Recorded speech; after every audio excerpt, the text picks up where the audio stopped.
ಸೇವೆಯನ್ನು ಮಾಡಿದಂಥವ್ರಿಗೆ ಇವತ್ತೊಂದು ಪ್ರಶಸ್ತಿ ಸಮಾರಂಭ ಮಾಡ್ತಾ ಇದ್ದಾರೆ. ಅಚ್ಚುಕಟ್ಟಾಗಿ ನಡೆದ ಕಾರ್ಯಕ್ರಮ. ಯಾರು ಗಾಬರಿ ಆಗೋದು ಬೇಡ. ಸ್ವಲ್ಪ ಯಾರು ಮಹಿಳೆಯರು ಸ್ವಲ್ಪ ಜಾಸ್ತಿ ಸುಂದರ್ ಯಾರು ಜಾಸ್ತಿ ಮಾತಾಡಬೇಕು. ಈಗ ತಾನೇ ಕಾರ್ಯಕ್ರಮದ ಉದ್ಘಾಟನೆಯನ್ನು ಮಾಡಿ ಮಾತಾಡಿದಂಥ ಸೋಮಶೇಖರ್ ಅವರು ಮಾಜಿ ಶಾಸಕರು ಭಾಳ ಅರ್ಥಪೂರ್ಣವಾಗಿ ಮಾತಾಡಿದ್ದಾರೆ. ವೇದಿಕೆ ಮೇಲಿರುವಂಥ ಎಲ್ಲ ಗಣ್ಯರು ಅವ್ರಿಗೆ ತಾಯಿ ಭುವನೇಶ್ವರಿ ಒಳ್ಳೆಯದನ್ನು ಮಾಡಲಿ. ಈ ಕಾರ್ಯಕ್ರಮ ಮೆರವಣಿಗೆಯ ಮೂಲಕ ಕನ್ನಡದ ಧ್ವಜವನ್ನು ಕಟ್ಟಿ ಭಾಗದಲ್ಲಿ ಒಂದು ಕನ್ನಡದ ಜಾಗೃತಿಯನ್ನು ಮೂಡಿಸುವಂಥ ಕೆಲಸವನ್ನು ಮಾಡ್ತಾಯಿದೆ. ಕನ್ನಡ ಸೇನೆ ಕರ್ನಾಟಕ ಇಲ್ಲಿಗೆ 4 ದಶಕಗಳ ಕಾಲ ನಿರಂತರವಾಗಿ ರಾಜ್ಯದಲ್ಲಿ ತನ್ನದೇ ಆದಂಥ ಸೇವೆಯನ್ನು ಸಲ್ಲಿಸ್ತಾ ಇದೆ.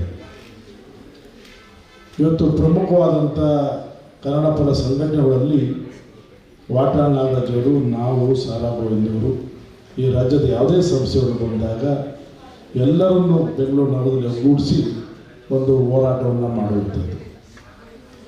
ಈಗ ಮಾಜಿ ಶಾಸಕರಾದಂಥ ಸೋಮಶೇಖರ್ ಹೇಳಿದಂತೆ 68% ಬೆಂಗಳೂರು ನಗರ, 22% ಕನ್ನಡಿಗರು.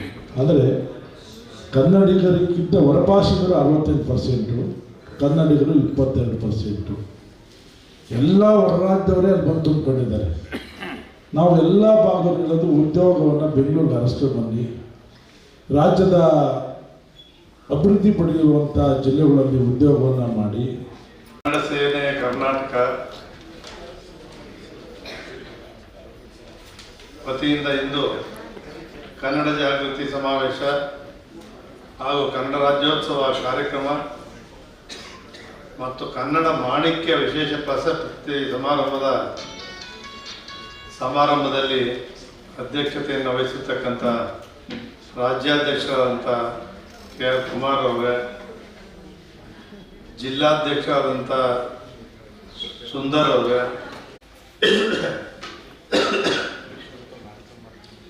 ನಮ್ಮ ನಾಡು ಕನ್ನಡ ನಾಡಿನ ಬಗ್ಗೆ, ಕನ್ನಡ ನುಡಿಯ ಬಗ್ಗೆ, ಕನ್ನಡ ನೆಲ ಜಲ ಭಾಷೆಯ ಬಗ್ಗೆ ಅಪಾರವಾದಂಥ ಅಭಿಮಾನವನ್ನು ಇಟ್ಕೊಂಡು ತಾವೆಲ್ಲರೂ ಕೂಡ ಈ ಭಾಷೆಯನ್ನು, ನಮ್ಮ ನಾಡನ್ನು ಉಳಿಸಿ ಬೆಳೆಸುವಂಥ ನಿಟ್ಟಿನಲ್ಲಿ ತಾವೆಲ್ಲರೂ ಕೂಡ ಕಾರ್ಯೋನ್ಮುಖರಾಗಿದ್ದೀರಿ, ಸೇವೆಯನ್ನು ಸಲ್ಲಿಸ್ತಾ ಇದ್ದೀರಿ. ತಮಗೆಲ್ಲರೂ ಕೂಡ ಗೊತ್ತಿದೆ, ಕನ್ನಡ ಭಾಷೆಗೆ 2000 ವರ್ಷಕ್ಕೂ ಹೆಚ್ಚು ಇತಿಹಾಸವುಳ್ಳಂಥ ಒಂದು ಭಾಷೆ, ಪ್ರಪಂಚದಲ್ಲೇ ಅತ್ಯುತ್ತಮವಾದಂಥ ಭಾಷೆ ಕನ್ನಡ ಭಾಷೆ. ನಾವೆಲ್ಲ ಕನ್ನಡಿಗರು ಸಹೃದಯರು. ನಾವು ಯಾವತ್ತೂ ಕೂಡ ಬೇರೆಯವ್ರನ್ನ ಪ್ರೀತಿ ಮಾಡ್ತಕ್ಕಂಥದ್ದು, ಅವನ್ನ ಅಪ್ಕೊಳ್ತಕ್ಕಂಥ ಕೆಲಸವನ್ನು ನಾವು ಮಾಡ್ಕೊಂಡು ಬಂದಿದ್ದೇವೆ, ಮಾಡ್ತಾ ಇದ್ದೇವೆ ಈಗಲೂ ಕೂಡ. ಆದರೆ ಅದೇ ಬೇರೆ ಬೇರೆ ರಾಜ್ಯಗಳಲ್ಲಿ ಅವರ ಭಾಷೆಯನ್ನು ಬಿಟ್ಟು ಬೇರೆಯವರನ್ನು ಪ್ರೀತಿಸ್ತಕ್ಕಂಥ ಕಾಯಕ ಇಲ್ಲವೇ ಇಲ್ಲ.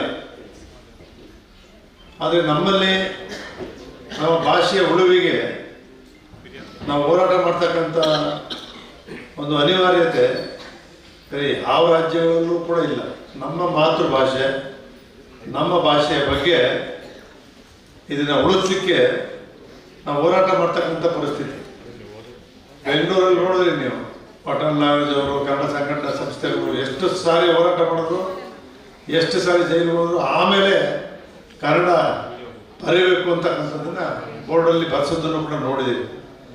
ಈಗ ಸಿದ್ದರಾಮಯ್ಯನವರ ಮುಖ್ಯಮಂತ್ರಿಯಾಗಿ ಹಿಂದೆ ಅವರು 84ರಲ್ಲಿ ಕನ್ನಡ ಕಾಂಗ್ರೆಸ್ ಸಮಿತಿ ಅಧ್ಯಕ್ಷರಾಗಿ ಈ ಸೇವೆಯನ್ನು ಸಲ್ಲಿಸಿದ್ದಾರೆ. ಅವರು ಈಗಲೂ ಕೂಡ ನ್ಯಾಯಾಲಯಗಳಲ್ಲಿ, ಸರ್ಕಾರದಲ್ಲಿ ಕನ್ನಡ ಆಡಳಿತ ಭಾಷೆ ಆಗಬೇಕು ಅಂತೇಳಿ ತೀರ್ಮಾನವನ್ನು ಮಾಡಿದ್ದಾರೆ. ಅವ್ರಿಗೆ ಅಭಿನಂದನೆಯನ್ನು ಕೂಡ ಸಂದರ್ಭದಲ್ಲಿ ಸಲ್ಲಿಸ್ತೇನೆ. ಅವ್ರ ಈ ಭಾಷೆಯ ಬಗ್ಗೆ ಅಪಾರವಾದಂಥ ಪ್ರೀತಿ, ನಂಬಿಕೆ, ವಿಶ್ವಾಸ ಇರ್ತಕ್ಕಂಥವ್ರು. ಆ ರೀತಿ ತಾವೆಲ್ಲರೂ ಕೂಡ ಎಲ್ಲಿ ಕನ್ನಡಿಗರಿಗೆ ಅನ್ಯಾಯ ಆಗುತ್ತೆ ಇವತ್ತು ನೋಡ್ತೀರಿ.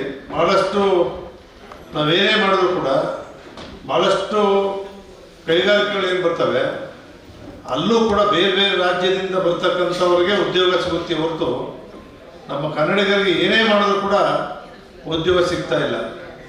ನಮ್ಮ ಕನ್ನಡಿಗರು ಕೂಡ ಅಷ್ಟೇ ಕಲಿಬೇಕು ಟೆಕ್ನಾಲಜಿಯನ್ನು. ಯಾವ್ಯಾವ ತರಬೇತಿಗಳಿದ್ದಾವೆ, ಇವತ್ತಿನ ಕೈಗಾರಿಕೆಗಳ ಅಭಿವೃದ್ಧಿಗೆ ಅನುಗುಣವಾದಂಥ ಕೆಲಸವನ್ನು ಮಾಡಬೇಕು ಅಂತ ಹೇಳಿದ್ರೆ ನಾವು ಕೂಡ ಎಲ್ಲ ರೀತಿಯ ಶಿಕ್ಷಣವನ್ನು ಕಲಿತು ಸಮರ್ಥವಾಗಿ ನಾವು ಕೂಡ ಕೆಲಸ ಮಾಡ್ತೇವೆ ಅಂತಕ್ಕಂಥ ಶಕ್ತಿಯನ್ನು ಕೂಡ ನಾವು ಕೂಡ ಪ್ರದರ್ಶನ ಮಾಡಬೇಕಾಗ್ತದೆ. ಕಲಾವಿದರವರಿಗೆ ಕನ್ನಡ ಸೇನೆ ಪರವಾಗಿ ಹೃತ್ಪೂರ್ವಕ ಧನ್ಯವಾದಗಳನ್ನು ಕೋರ್ತಾ